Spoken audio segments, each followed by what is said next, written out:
2024年から2026年にかけて、中国の卓球界がかつてない文化的な動乱期を迎えているという衝撃的なレポートを読み解いていきましょう。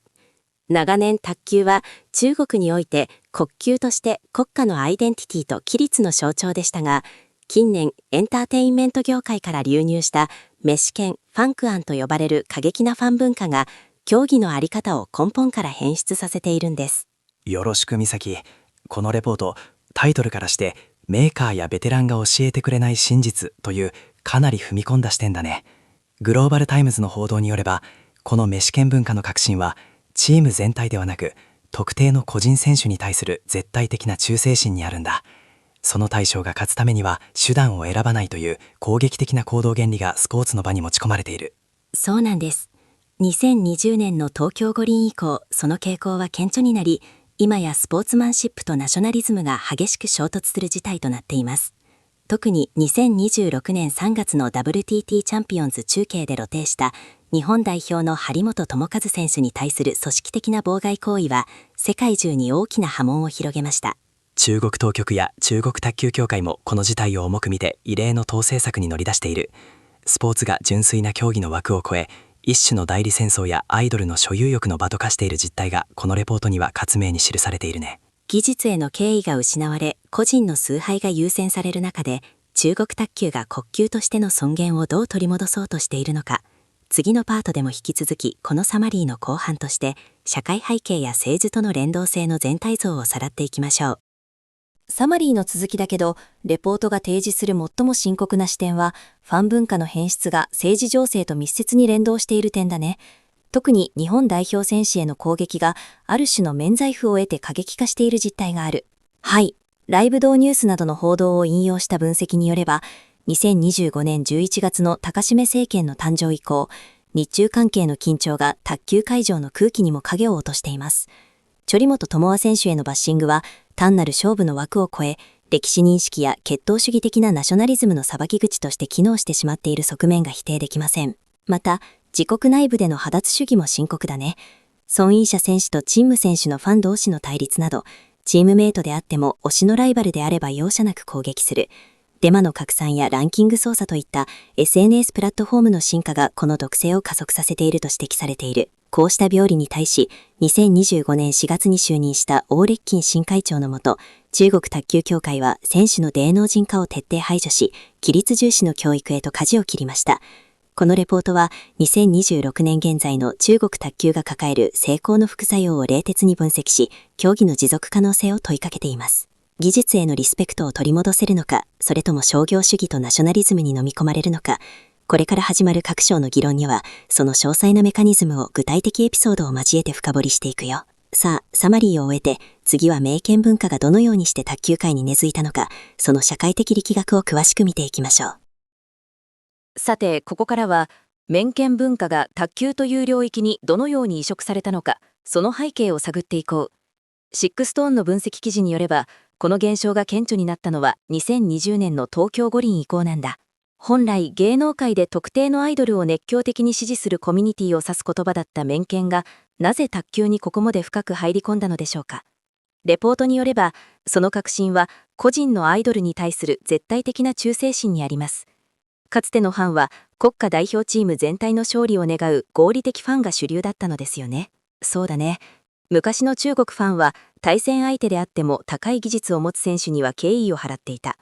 でも今の綿剣型ファンは支持する選手、いわゆるアイドゥを聖域として扱い、それ以外の存在、たとえ自国のチームメイトであってもライバルであれば激しいバッシングの対象にするんだ。レポート内の比較表が分かりやすいですが、伝統的ファンがラリー中は静寂を保つのに対し、綿剣型はサーブの瞬間に叫ぶ、相手のミスを少々するといった行動をとります。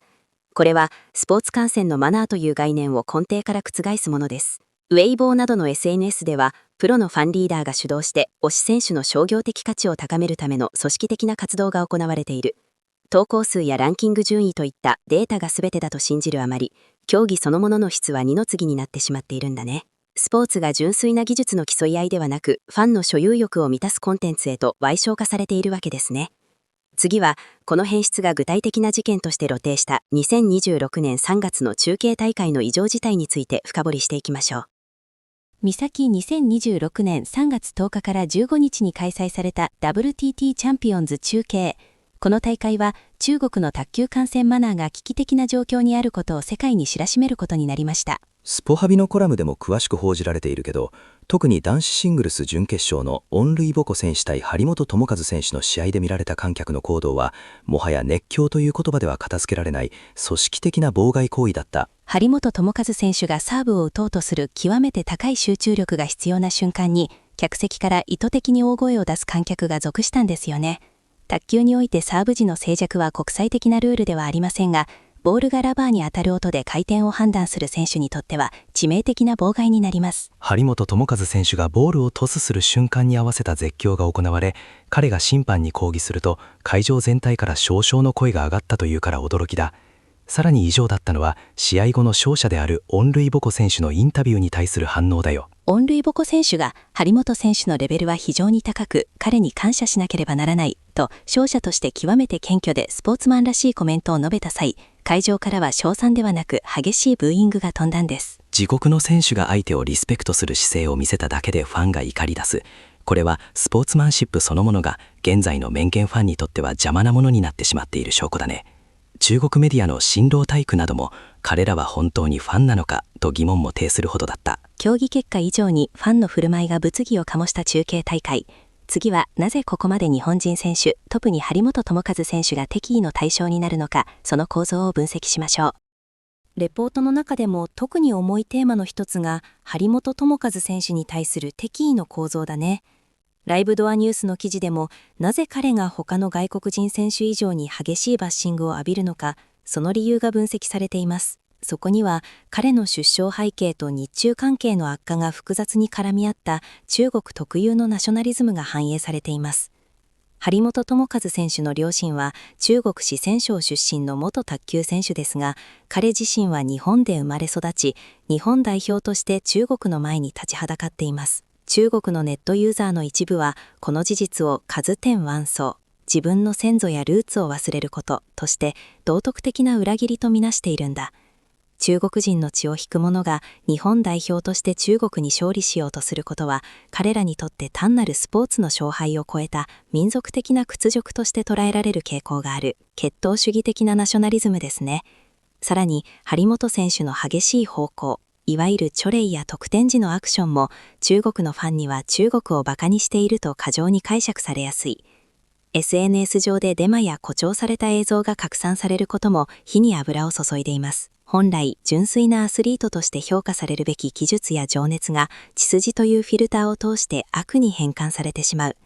これはスポーツの健全な発展を阻害する深刻な問題だ。この感情的な対立は、純粋なスポーツの現場だけでなく、背後にある政治情勢とも深く結びついています。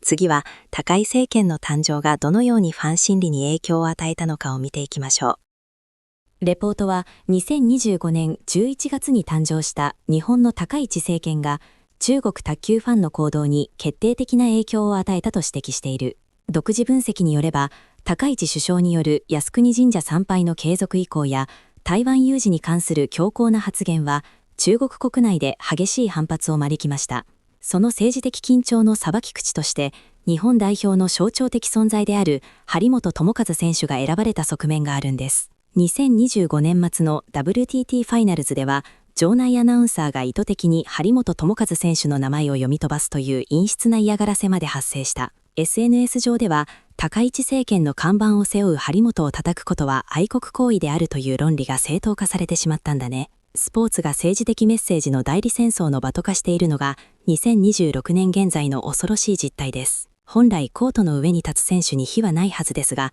ナショナリズムの波がその区別を失わせています。愛国という隠れ蓑を使えば、どんなに非道な妨害や誹謗中傷も許されるという歪んだ正義感。これはレポートが病理と呼ぶにふさわしい状態だ。日本と中国、2つの国の間で揺れる選手の尊厳。この問題は卓球界だけで解決できるものではないかもしれませんが、少なくとも観客マナーとしてどうあるべきかは問い直されるべきです。さて、攻撃の矛先は外国人選手だけではありません。次は中国代表チーム内部にまで及んでいる派閥主義の弊害について見ていきましょ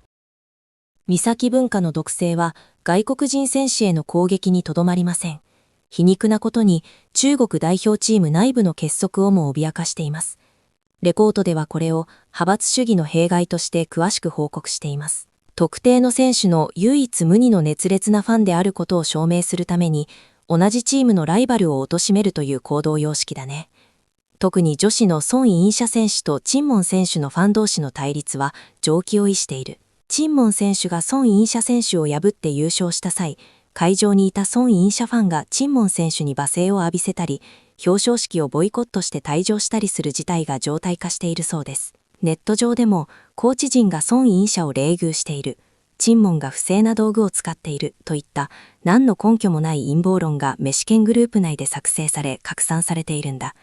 これは選手の精神的な負担として計り知れないものがあるよ。世界1位のオーチキン選手も、成績よりも顔やキャラクターだけを愛好するファンによるプライバシー侵害に苦しんでおり、成績こそが王道であり、トラフィック、人気は重要ではないという異例の声明を出しました。チームの団結を破壊し、選手を疲弊させる内部崩壊。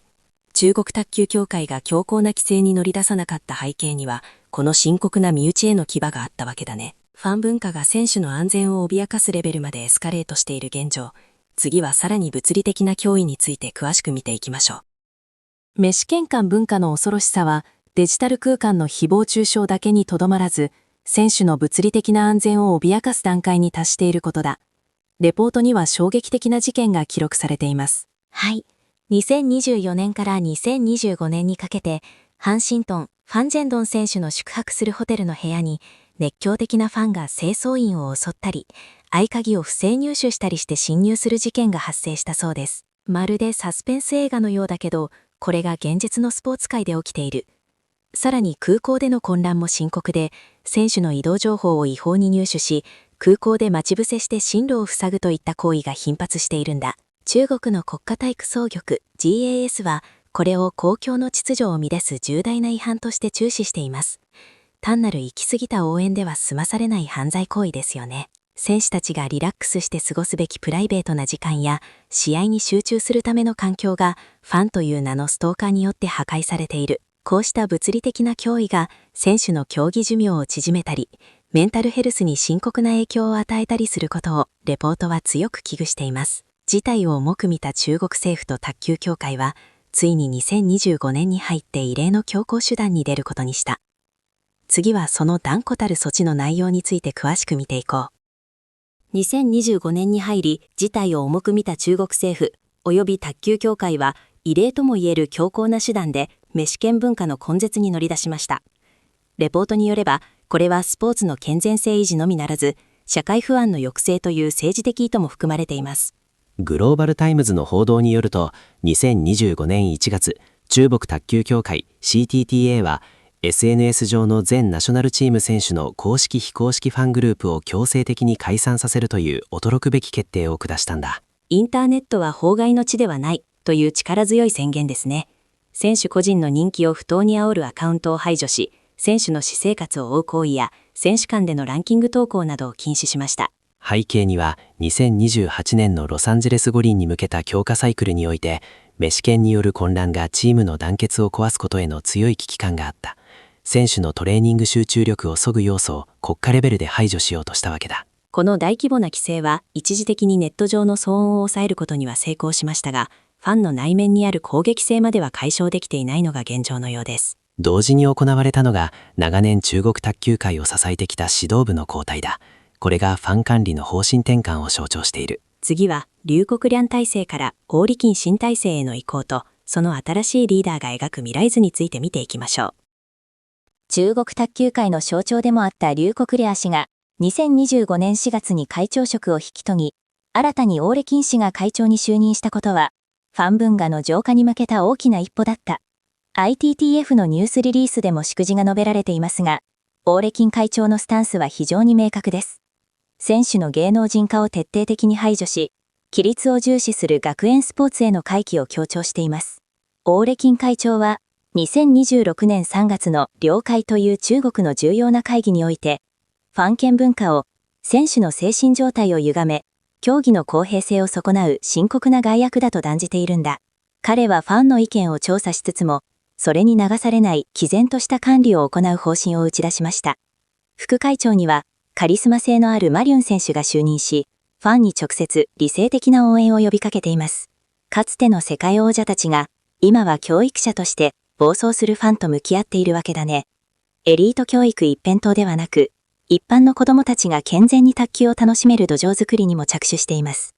卓球を娯楽の対象から、真のスポーツ精神の教育の場へも出す。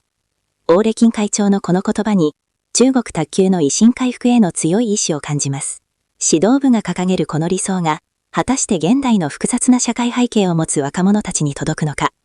次は、そもそもなぜファンがここまでアイドル誌に走るのか、その深層心理を分析しよう。なぜ中国の若者たちはこれほどまでに卓球選手をアイドル視し、時に攻撃的になるのでしょうか。レポートは、現代中国特有の社会構造と若年層の心理的飢餓感を鋭く指摘しています。中国社会学外院の研究報告を引用した分析によると、競争の激しい中国社会において、若者たちは自分自身の力で成功を手にすることが困難になっているという側面がある。そのため、完璧な存在としての卓球選手に自己を投影し、その選手が勝つことで自分らの劣等感を解消しようとする心理が働いているんだ。アイデンティティの投影ですね。さらに、中国当局が推奨する正念量、ポジティブエネルギーという言葉が、メイケンファンの間では、自分の推しを絶対に肯定し、その敵を排除することにすり替わってしまっています。愛国という名目が攻撃の免罪符になっているのも深刻だね。日本代表選手へのバッシングを集団で行うことで、ファンは自分は正しいことをしているという高揚感を得ているんだ。ナショナリズムと承認欲求が結びついた非常に危うい心理構造です。純粋にスポーツを楽しんでいるのではなく、自分の存在意義を推しの勝利に依存してしまっているんですね。この精神的な脆さが過激な行動の源泉になっているわけだ。しかし、この熱狂の裏には感情だけではない経済的インセンティブも存在しています。次は、メイケン文化を裏で操るプロファンと資本の介入というダークな側面を見ていきましょう。レポートが暴いているもう一つの真実は、名詞権文化が純粋なファンの感情だけでなく、背後にある経済的な仕組みによって駆動されているという点だ。はい。シックストーンの分析によれば、選手の人気が高まれば、広告契約やスポンサー料が跳ね上がります。そのため、一部の芸能事務所やマーケティング会社がプロのファンを雇い、SNS での議論を意図的に炎上させたり、対立構造を作ったりしているそうです。商業的価値の操作だね。投稿数やいいねの数、ランキングの順位が選手の価値を決めると信じるファンたちは、ボット、機械的なクリックや徹夜の投稿作業を厭わない。これが実際の競技の質とは無関係な虚構の人気を作り出しているんだ。プロの仕掛け人が対立を煽り、ファンがそれに乗っかって熱狂する。まさに資本の論理にスポーツが飲み込まれている構図です。データ至上主義が卓球という競技の神聖さを汚している。オーレキキン会長が選手の芸能人化を嫌うのは、こうした虚構の人気がいつか崩壊し、競技そのものへの信頼を損なうと分かっているからだろうね。人気があれば何をしてもいいというわけではありません。次は、こうした現状を踏まえて、国際的なマナー標準化への取り組みがどう進んでいくかを見ていきましょう。WTTT は中国開催の大会におけるマナー低下を非常に重く見ている。レポートによれば、国際卓球連盟 ITTF とともに新たな観客マナーのガイドライン策定が進んでいるんだ。スポハビの記事でも触れられていますが、審判の権限強化が検討されています。悪質な妨害を行う観客を即座に退場させる権利を審判に与え、アメリカの高校スポーツなどで採用されているイエローレッドカード制度を導入する動きもあります。さらにハイテクな対策もあって、会場内に音量センサーを設置して、サーブの瞬間などの特定のデシベルを超える叫び声を検知し、該当者を特定してブラックリスト化する仕組みも検討されているらしい。そこまでしないと守れないというのは悲しい現実ですが、選手のパフォーマンスを守るためには不可欠な措置かもしれません。中国卓球協会 CTTA も若年層のファンに対して卓球の歴史と伝統的なエチケットを教育するキャンペーンを開始したね。罰則だけでなく教育によってファン自身の意識を変えていく。時間はかかるかもしれませんが、それが唯一の根本解決かもしれません。観客マナーの向上は卓球が世界的なスポーツとして評価され続けるための絶対条件だね。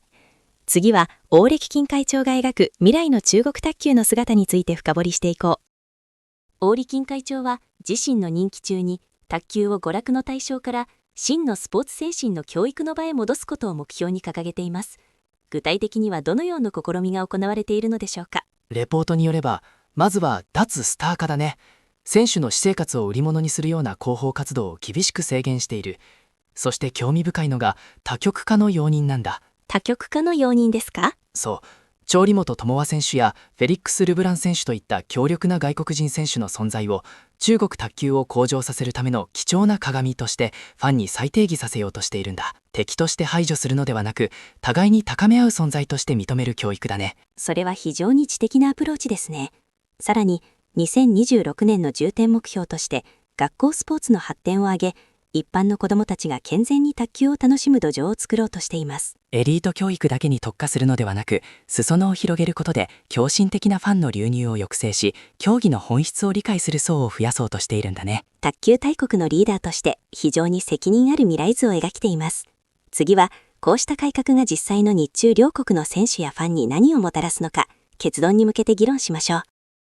レポートの結論部では、2026年現在の中国卓球ファンが見せている行動を、長年の英才教育と国威発揚がもたらした成功の副作用だと分析しています。はい。意見文化の流入によって、スポーツが消費可能なコンテンツへと矮小化され、そこに伴うナショナリズムは、今や自国の選手さえも攻撃対象とするほど暴走してしまいました。中継大会での張本選手への妨害や、オン・ルイボク選手へのブーイングは、この病理が末期症状にあることを示唆しているね。勝利さえすればマナーはどうでもいいという風潮は、巡り巡って自国の選手の尊厳を傷つけているんだ。独自分析レポートが強調するのは、中国当局による2025年からの大規模な規制と、王歴金新体制による規律重視への回帰が、この流れを断じ切るための最後のチャンスだということです。ナショナリズムを煽ることで得てきた熱狂が、今度はコントロール不能な毒となって自分たちを苦しめている皮肉な構図だね。国級都市との誇りを取り戻すためには、物理的な統制以上の心の変革が求められています。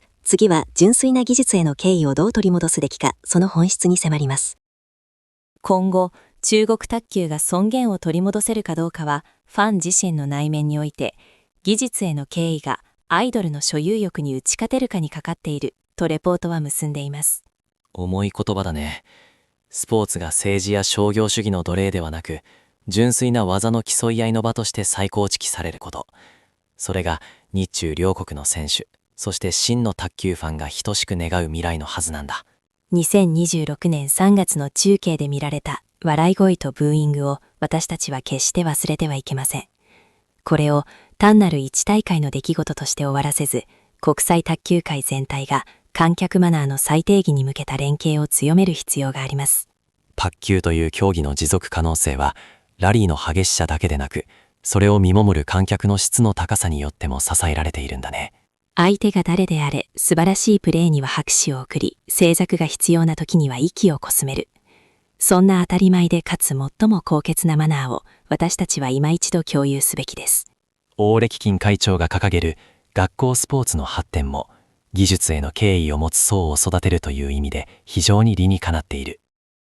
さて、ここでこのレポートがどのような情報に基づいているのか、出典とソースについても改めて整理しておこう。信頼できる情報は複雑な問題を読み解くための羅針盤だからね。はい。レポートの核となる名権文化の弊害については、グローバルタイムズの当局者へのインタビュー記事や、シックストーンによる詳細な分析記事が参照されています。重慶大会での異常事態やオン・ルイボク選手のインタビューについては、スポハビのスポーツコラムやズヤンサーの速報記事が具体的な根拠となっている。さらに、張本智和選手をめぐるナショナリズムの構造は、ライブドアニュースによるメディア分析がベースだね。指導部の交代劇については、新華社通信、シンファニュースや ITTF の公式リリースが正確な事実関係を裏付けています。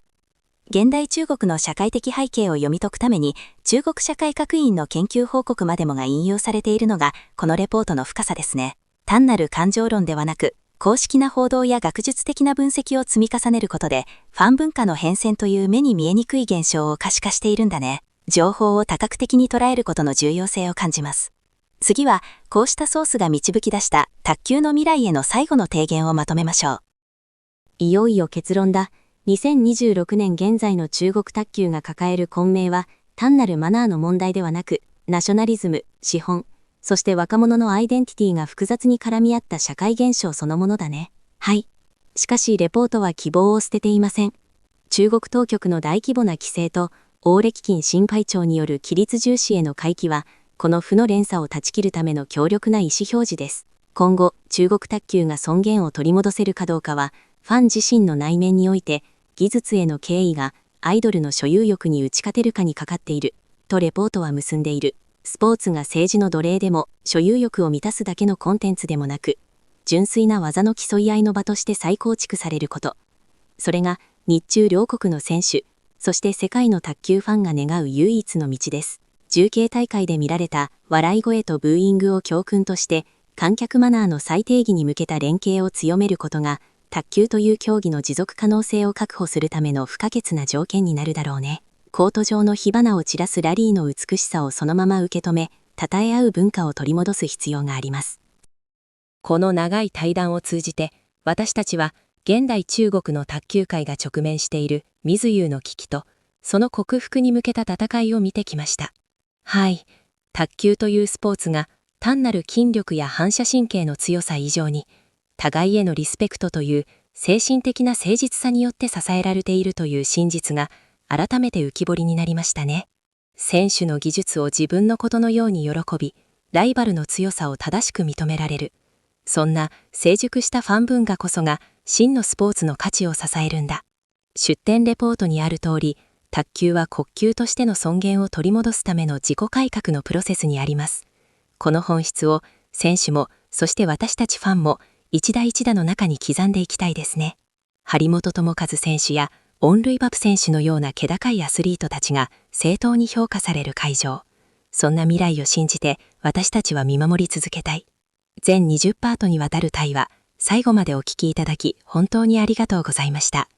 卓球という競技に真の光が差し込むことを願っています。ありがとうございました。技術への敬意は決して色あせることはありません。